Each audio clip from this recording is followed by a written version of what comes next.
Welcome to Magnificat TV news program, dedicated to providing news of the Church. Today is Wednesday, 29, 2023, and these are our news. The Pope has asked priests to spend more time in confessional, and not to do psychoanalysis in them, but to be merciful. The persecutor who was studying the allegations against Benedict XVI for collaboration with pedophile priests has decided to close the case definitively.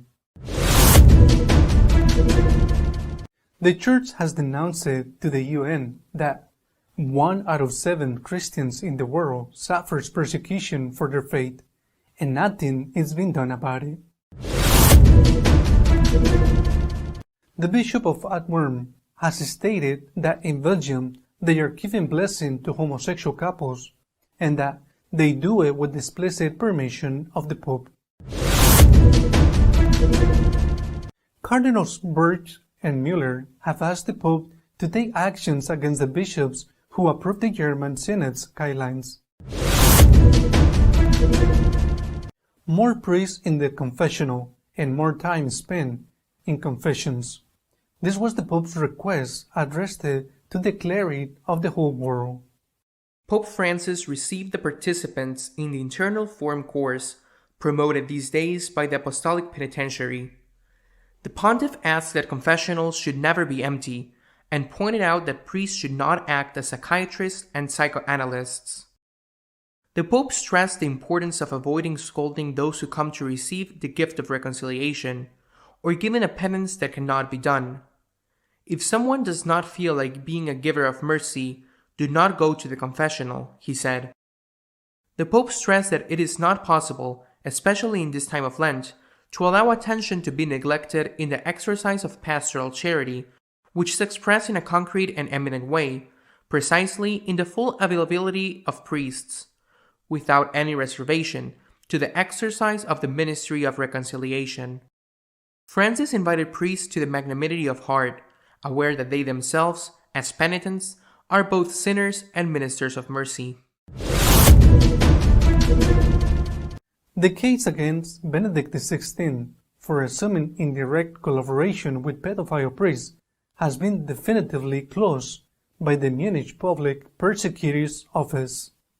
The Munich Public Prosecutor's Office has suspended its investigations into abuses against church officials of the Archdiocese of Munich and Freising, including Benedict XVI.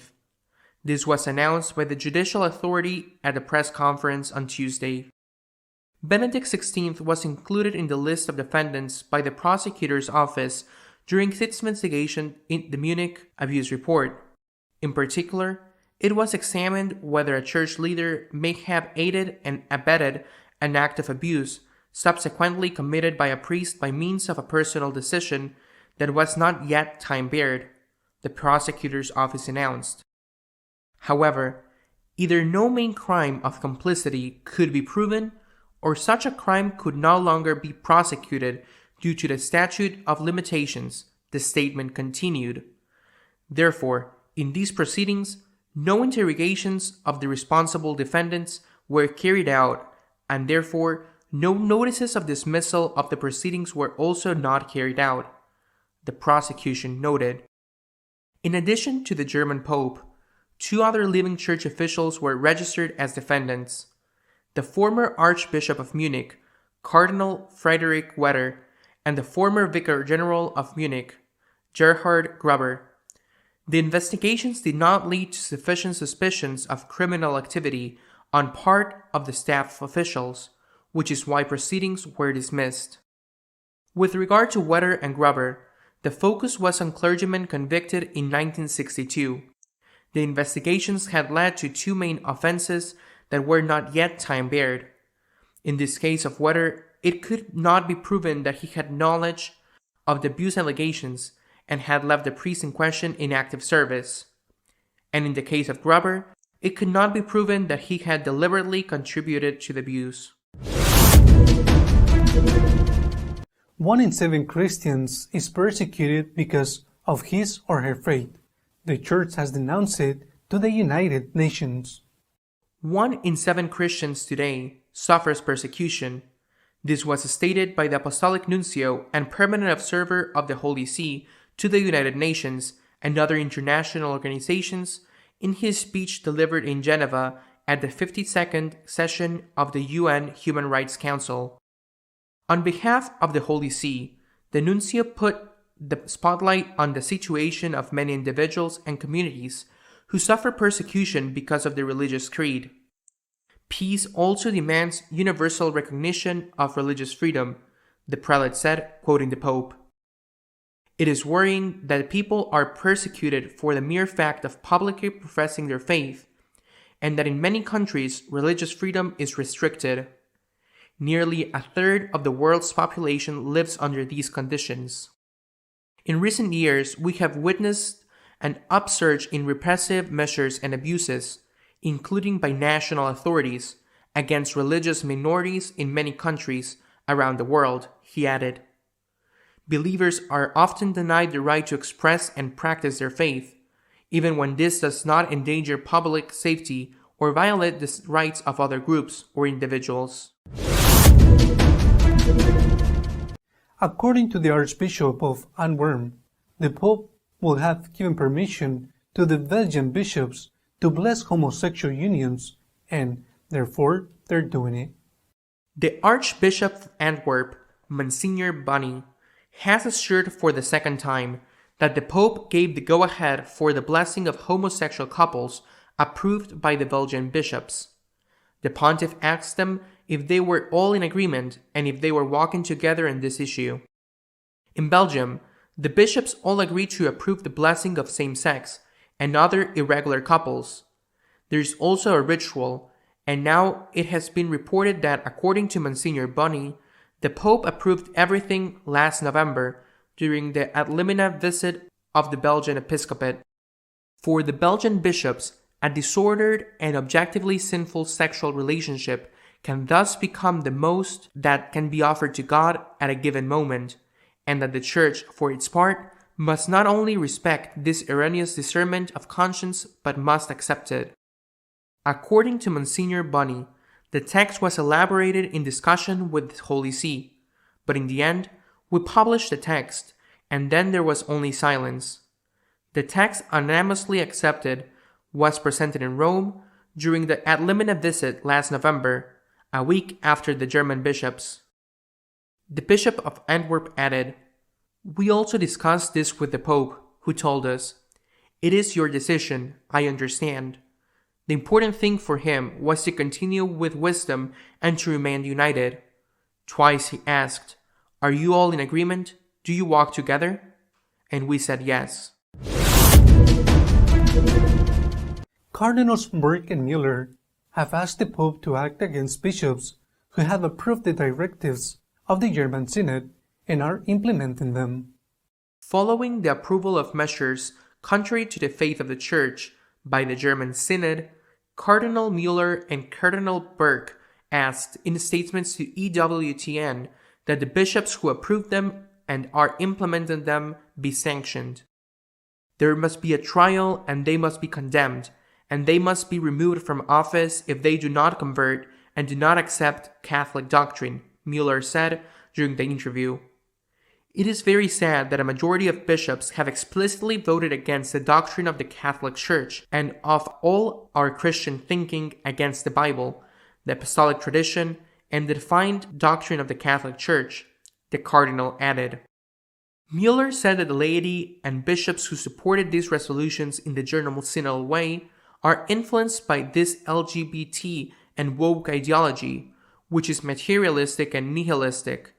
It is absolutely blasphemous to make a blessing over forms of life that are, according to biblical and ecclesiastical doctrine, a sin, because every form of sexuality outside of a valid marriage is sinful and cannot be blessed, he said.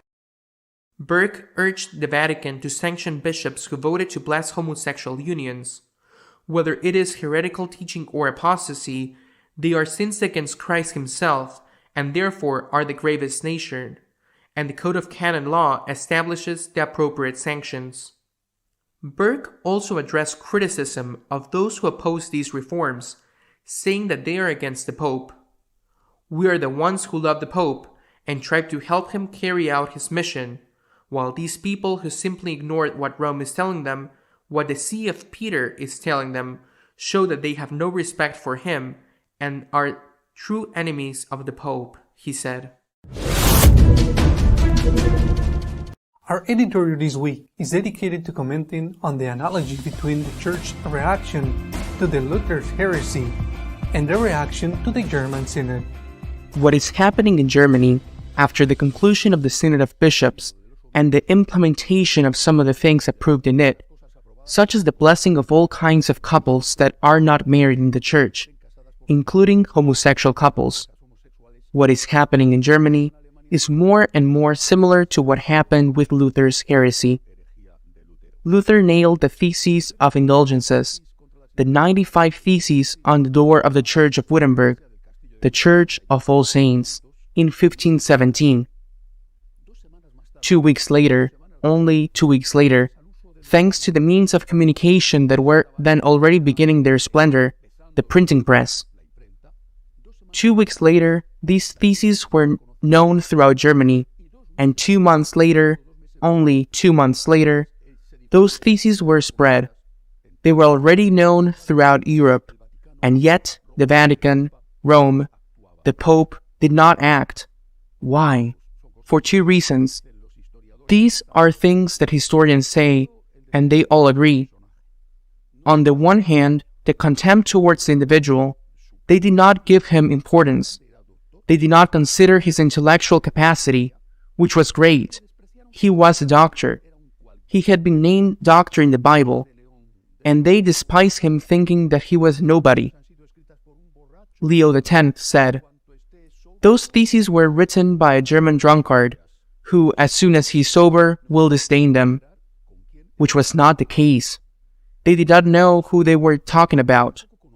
But not only that, they also did not know what the political reality of Germany was. They had no idea of the deepest nationalist feeling that existed in Germany, and at the same time of a certain superiority complex. Among many of the German nobles and the cities, there was a strong desire to become independent of the emperor, not to be under his tutelage, and from the religious point of view, to become independent of Rome. 2 years after the beginning of the schism, if we can date it that way, with this thesis in Wittenberg, students came to the university of that city, students from all over Europe who came to listen to Luther, who was still teaching there. 2 years had passed, and Luther was still a professor at that university, with a growing success. It was only in 1520, 3 years later, when Luther wrote to the Christian nobles of the German nation, that they began to worry. That same year, in 1520, Charles I of Spain was elected emperor, the 5th then on in Germany. That book, that pamphlet, was decisive to scare them, among other things, because in that pamphlet he says that the Pope is an Antichrist, and also advocates the suppression of celibacy, similar things, not about the Antichrist, but about the suppression of celibacy, similar to the German Synod. Then, if they began to worry, they sent a bull to retract their errors. When on December 12, 1520, Luther publicly burned the bull, is when they realized that there was no turning back, and it had to be until January 3rd, 1521, almost 4 years has passed, when the excommunication was finally dictated against him. And yet, not even then was action taken, because he was so protected by the, let's call it so, then political powers of the time.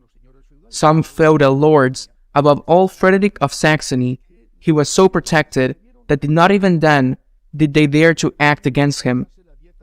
The Diet of Worms had to be held, where he was officially declared a heretic. Luther left before the Diet, the meeting of German princes and cities, with the Emperor Charles presiding over it, was closed. He left and was secretly protected by Frederick of Saxony in one of his castles, a rather inaccessible castle where, among other things, he spent time translating, for example, the Bible into German. 4 years. 4 years of inactivity that gave him, Luther, the opportunity to continue spreading his errors not only in Germany but throughout Europe, because this did not have repercussions only there and had, as a consequence later, a terrible and devastating religious struggle between Catholics and Lutherans. It became so strong that Luther's supporters established an armed coalition, the Magnificat League, which was so powerful that Emperor Charles did not have enough strength in his German dominions to confront it, and had to recruit soldiers, hired soldiers in Germany and also in Spain. This situation with Luther is almost similar in so many ways to what is happening now. Support from the media, then the printing press. Today, there is massive support from the media. Why? Because the media are in favor of the German Synod, or because the German Synod says that the dominant ideology wants to impose on all of us? They support the one who supports them, or rather, the German Synod has bowed to the dominant ideology. It is Pope Francis who has said it, that it is a synod, that it has been, because it has already ended. An ideologized and elitist synod. It is Pope Francis who has said that in Germany, there is already a Protestant church, and there is no need for another one. Support from the media, support from the politicians of that time, Frederick of Saxony, the princes and the cities of Magnificat League, and in our time, all those who are trying to impose on us by force, thanks to this permanent bombardment and the imposition of laws, those who are trying to impose the 2030 agenda on us. But there is also the money. I do not know how much money those feudal lords gave Luther to spread his works, for example, to pay the prints that were spread throughout Europe. I do not know today. Perhaps there are also donors for this new beginning of schism. I do not know, but the Germans would not need those donors because it is undoubtedly the richest church in the world, thanks to the religious tax that Catholics have to pay if they do not want to be excommunicated. That is, they cannot receive baptism, they cannot receive confirmation, baptism for their children, for example. They cannot celebrate funerals. And I do not say that they cannot go to confession, because it is very difficult to go to confession in Germany, because there are practically no confessors. 3 similarities from then and now: media support, political support, money in abundance, then from the feudal lords, and today from the German Catholics themselves, many of whom would like to stop helping the church, but the threat of being labeled as apostates keeps them from doing so. And one conclusion, the same. The conclusion is that nothing is being done. Were the episcopate speaking out? Even by the African episcopate, but even the African Anglican episcopates have been much more courageous in speaking out publicly against the blessing of homosexual couples approved in England. Not even a word even from the Africans, let alone the rest of the church. I was saying last week that they have left the Pope alone. We must speak. We must say things with the utmost respect, but we must speak. This silence is thunderous. Silence supports from outside, support from the inside with money and allowing things to happen, allowing things to continue working as if nothing happened, exactly what happened between 1517 and 1521. 4 years that were decisive, and when time came to act, they acted too late. This may be happening now, too late. Let's hope it is not so late that it becomes irremediable and the schism gains a foothold. Until next week, God willing. We will continue to keep you informed about what is happening in the church, but during the meantime, you can visit our website www.magnificat.tv. See you next week, God willing.